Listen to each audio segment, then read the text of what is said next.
Right, GT Sports back here to talk a little bit football, professional football. The divisional round, game one of the divisional round playoffs just concluded. Man, what a game between the Buffalo Bills and the Denver Broncos. Man, really enjoyed the whole game.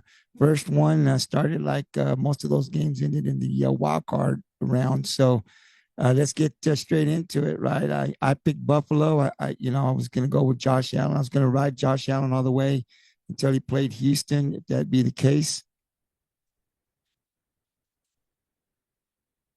But I felt like he had to play. I felt like he needed some help in this game. I didn't think that he could win this game on his own. I thought he needed some help from the run game, from the defense. You look at the run game, Cook, 24 carries, 117 yards. So they broke over the 100 yards. I like the fact that they ran the ball and got over 100 yards. Thought Josh Allen made some plays like he needed to. But those turnovers, he had two turnovers. They were critical turnovers, I felt like. And, the big part about the big part in this game was Josh Allen had the opportunities to win this game. At the end of regulation, there's a little bit of about like 3 minutes or something left. If you score that touchdown, you're up one.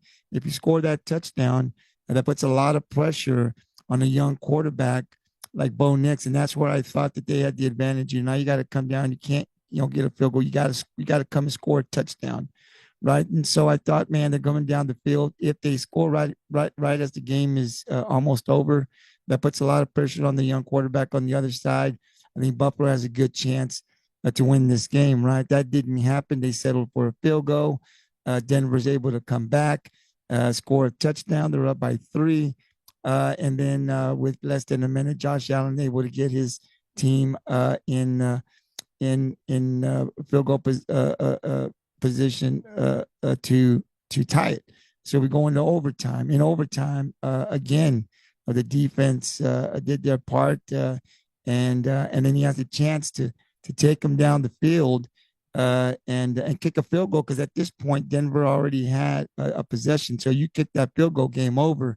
Got a really good field goal kicker, and you throw the ball. I didn't think they were as aggressive with Josh Allen as Sean Payton was with Bo Nix. I think that was a little bit of a difference. It's a little surprising to me, right? Because Bo Nix is the younger guy, yet they had him out there throwing passes. And the result is they end up winning the game. But, I felt like Josh Allen and the Buffalo Bills had opportunities, even in overtime. I mean, it was a great play. It's player, you throw the ball and the player has it right in his hands. But then when they come up, they both go to the ground. The defender, has the ball. Is it a turnover or not? I mean, I kind of felt like they got the call right, because I don't think you ever have possession of the ball completely. They're fighting for it. I mean, when you grab that ball, you got to hold on to it.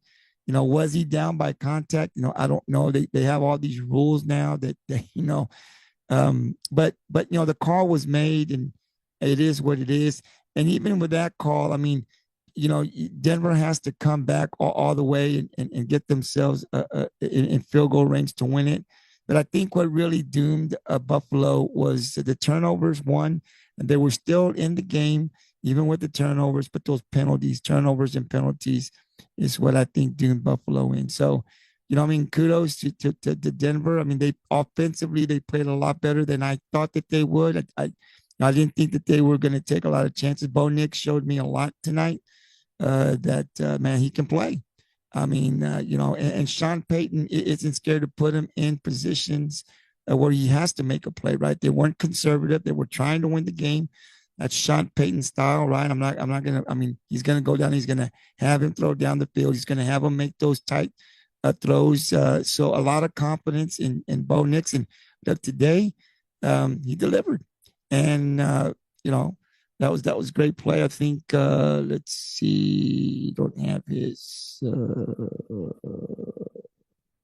stats up on here, but they played a great game, good enough to win. Now, Denver will now await the winner of New England and Houston. And, next, I hope like that's the Texans. I'm from Texas, so definitely rooting for the Houston Texans. But what a great game. Really enjoyed it. And I guess for Josh Allen, another heartbreaking loss. We talked a little bit about This is his time. With these younger quarterbacks, he's the most experienced and couldn't get the job done. Going to be 30 years old, or is 30 years old now. So time is running out for Josh Allen. But really, I'm not looking at his age so much as I'm looking at the talent that's coming up. I mean, because you still have Patrick Mahomes. We'll see how he comes back from this injury. But Joe Burrow and Lamar Jackson are still there with Josh Allen. But now you got to worry about the Drake Mays. You got to worry about the Bo Nix, the C.J. Strouds. Right, you got to, these young quarterbacks. They're going to be in the league for 10+ years.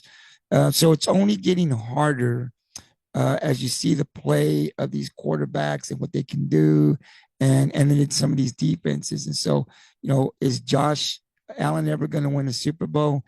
I don't know. It's going to get tougher because the competition is getting tougher. You come into next year, and Bo Nix going to have this playoff experience, and C.J. Stroud's going to have this playoff experience, and Drake May is going to have this playoff experience on top of the other quarterbacks that I talked about. So I just think it's going to be really tough. I'm not going to say he won't get to the Super Bowl because you never know in the NFL, but I think it's just getting harder for a quarterback who is aging somewhat, right up there in age, in the 30s now. And you see the competition is still there, and you see what's coming. I just think it's going to be a little harder for Buffalo, but you never know.